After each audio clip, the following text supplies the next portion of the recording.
Hey guys, I'm William, this is Bussedamove, and today we're going to be talking about tire pressure.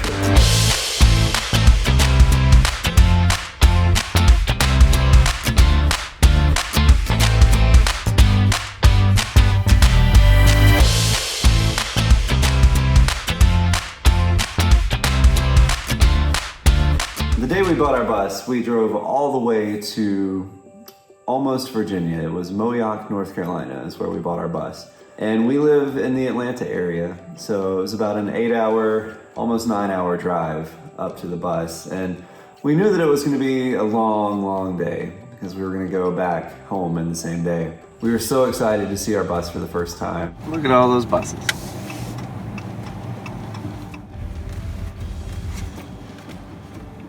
Moyock, All right. North Carolina. We made it. We're here. We had ridden in a bus identical to the bus that we were buying. It's a 2002 Thomas-built Saf-T-Liner. And I remember thinking the first time I rode in a bus like that, we almost bought one that had already been renovated and converted into a tiny house. Ultimately, that bus didn't work out, but we searched high and low for exactly the same bus because it was very important to us for a bus to ride really well. And so when we got to our bus, it was a 9-hour drive, and we got there and it didn't ride the way that we knew that this particular bus was supposed to ride. And we had it checked out at a diesel mechanic shop, and they wound up changing all the brakes and going through a lot of the systems and just making sure it was okay.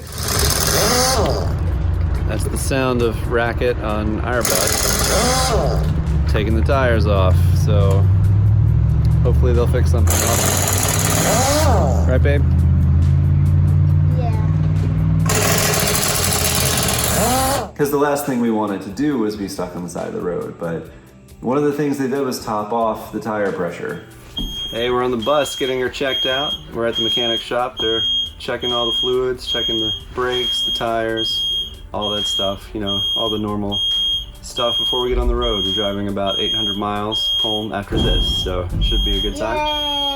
Yay! And We're getting a bus. Miko loves it. And the bus was terrible. Like it rode so poorly on the way home, and I remember just cringing every time we would come up on a bridge, every time we would come up on something that looked like it would have been a little rough in any car. I knew that this was about to shake us to death and to throw us almost out the window or whatever, you know, like when we were gonna hit it. And I wasn't disappointed because every time that we hit something like that, it did shake us to death and almost throw us out the window.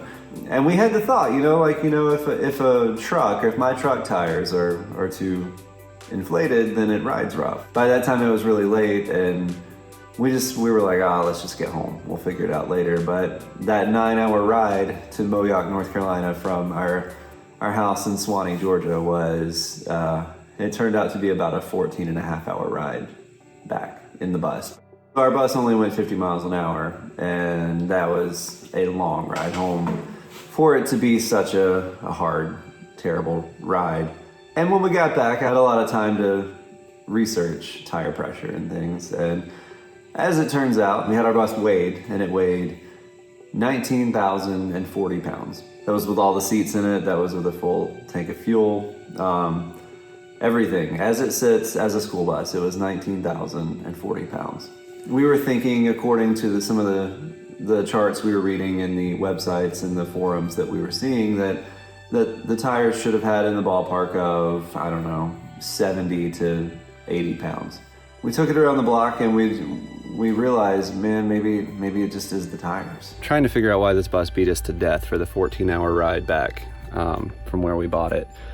And what I'm starting to realize is that I think the air pressure in the tires, I believe the people at the shop that looked it over for us, I believe that they put the maximum that the tire would hold and not what we actually need. So we weighed the bus. It weighs just over 19,000 pounds. There's about 7,000 pounds on the front axle, which means that we only need about 70 pounds of air in there. And I'm hoping that I find right now with my gauge that is the case, and we're gonna bleed it down to about 70 pounds and take it for a ride and see, hopefully it rides better. So I don't know, wish me luck. Here we go. All right, here we are at the tire. I took the valve stem off, valve stem cover already, and we're about to test this puppy.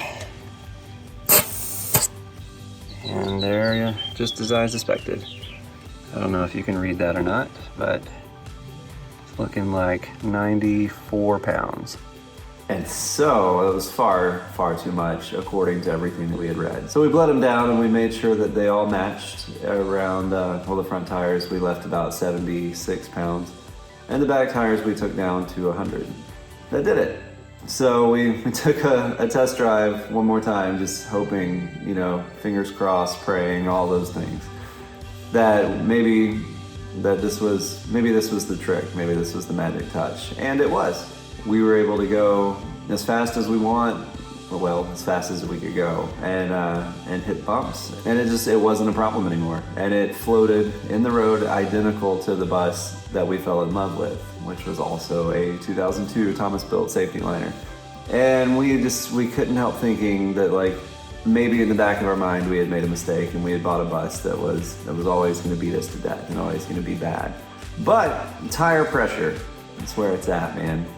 You gotta check everything, and you gotta check it often, and you gotta make sure that you're running exactly what you need to be running and exactly how you need to be running. And that was actually the first lesson that we learned as Skoolie owners, is tire pressure is just as important in a Skoolie as it is in any other car. If you find value in our videos, I would really enjoy it if you would comment below, tell us what you think, tell us if you wanna know anything about our bus. You can follow us on Instagram at Bussedamove, on Facebook at Bussedamove. It's pretty easy to find us, so find us there, look around. Use the comments, guys. I mean, they're there. So if you need anything, if you need any more information, if you want to know more of our story, just ask. And always like and subscribe if you can, if you will. And we'll be happy to see you next time.